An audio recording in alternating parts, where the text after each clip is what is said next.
Hello everyone, this is MKRM and welcome back to another random ramble video, and today's topic will be the general decline in the birth rate and I guess a little bit of antinatalism.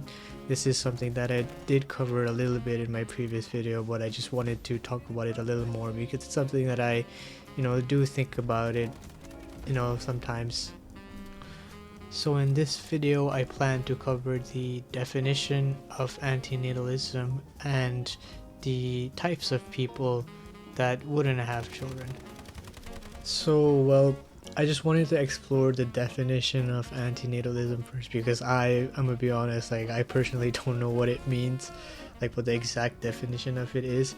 So let's pull up the internet and see what we can get. So it says that antinatalism is a philosophical view that deems procreation to be unethical or unjustifiable.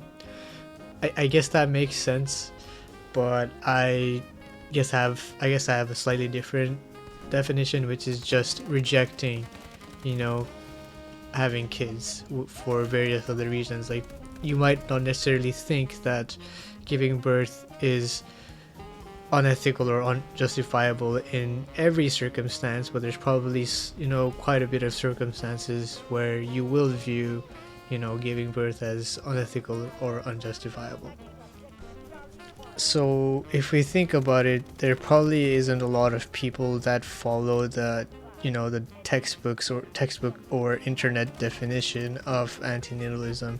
So if I were to use my definition, which is a little more broader, I guess we could categorize people into two groups, and the first one being the people that are involuntarily not giving birth, or people that are forced to not have children due to whatever circumstances they are in.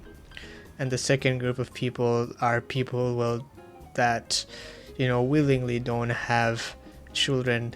That's either if they follow the textbook definition of antinatalism, which is that they consider it unethical, or just because they don't want to have children for other reasons.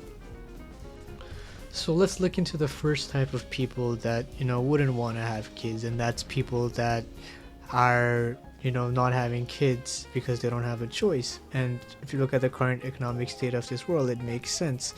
Last time I gave the example of the United States, where we might be making a lot more money than previous generations, but the price of everything has gone up, right? Our wages haven't gone up in proportion or in like equally compared to the price of homes and other things that we would need to start a family. So if that the combined income of you and your spouse is not enough to sustain a family, to make sure that your child will have a great life, why would you give birth, right? Like, that's kind of selfish if you want to have a child just for your own sake. Well, I guess that's like the financial aspect, right? But what about the current state of the world, like with all these wars going on in Palestine and in Ukraine? Like, who's to say that there wouldn't be another world war anytime soon, right? Well, that's one thing. What about the decline of natural resources, like fossil fuels, for example? How does our future in terms of energy look like? How does our future in terms of climate look like because of climate change? Recently in the United States, in California, we had one of the biggest fires like probably in the history of California. And recently in my area in Florida, we actually had a rare winter storm, and in certain areas of Florida we actually saw snow. So that's pretty insane, because today, even though it's like end of January, I still have 20 degrees Celsius of temperature. And considering that we still had snow, like, come on. So something that I completely forgot about is health. So health can be a massive reason as to why you wouldn't want to have children. So for example, I suffer from eczema, which is an autoimmune disease. If I have a child, I have a 50% chance of transferring eczema or other similar autoimmune disease like asthma and Crohn's disease to my child, right? And eczema is something that has completely destroyed my quality of life. And there are some diseases that are even worse, like lupus, that my child could get, and why would I want to subject them through this suffering, right? Which is honestly terrible through my personal experiences. But not only those diseases, there are also other diseases like type 1 diabetes, certain types of cancers, and even extremely deadly diseases like prion disease that can be transferred, to your child. And it's completely understandable if you don't want, your child to have them. You might be thinking that what I just talked about is very close to eugenics, and you're not wrong. And that is something that is definitely a very great topic, and maybe that should be something we can talk about in the future. I just realized that earlier when I explained like the first group of people, I said that they are incapable of having children, given their circumstance. But obviously excluding people that are infertile, these people do have the choice to have kids. They can, like they just have sex and they'll have a kid, right? But I guess what I mean is, like, based on their current situation, is it moral, is it good, for the child and for themselves to have a child? And I guess if their financial situation is bad, or for whatever reason, they came to the conclusion that the answer is no, right? So in a sense, they are kind of following the textbook example of antinatalism, but just in that small circumstance, or just in their personal situation, if that makes sense. And honestly, that's kind of amazing if you think about it. Well, given all these reasons, are we allowed to blame people of our generations for not having kids? I think the reasons are pretty justifiable, but what do you think? Please let me know in the comments below. Now let's talk about the second group of people, and I guess there are people that willingly choose not to have a child regardless of their circumstances, right? And I guess I forgot to make a big distinction between the first group and the second group, and that's the fact that the first group would probably have kids if they had the resources and opportunities to do so, whereas the second group, regardless of their opportunity, they won't. So the reasons that I explained earlier for the first group of people also apply for the second group of people, but I feel like for these people, their opinions are more shaped based on their life experiences. For example, they might have gone through some traumatizing event, maybe they were bullied or any other form of suffering, and then they're like, well, if I went through all of this, then obviously at some point in my child's life they will also go through great suffering, right? And why would I want them to experience that?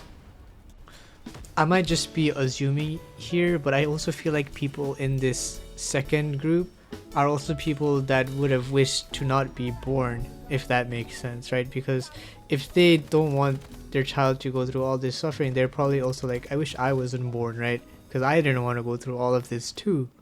And this is very interesting, because this would mean that for these people, it's not really a very, like their opinion doesn't really come from a very rational place, but rather it comes from a place of nihilism.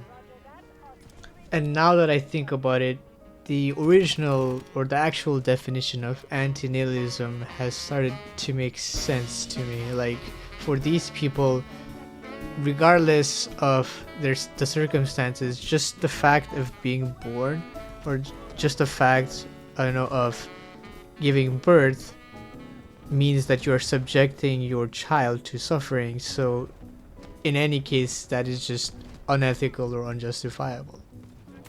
So I guess I should talk a little bit about my opinions on the declining birth rate and where I fall, among these two groups of people. And I would say that I lean more towards group 2, because I have a nihilistic, worldview when it comes to anything. I feel like living is pointless and whatnot. You can call me emo, edgy, or whatever.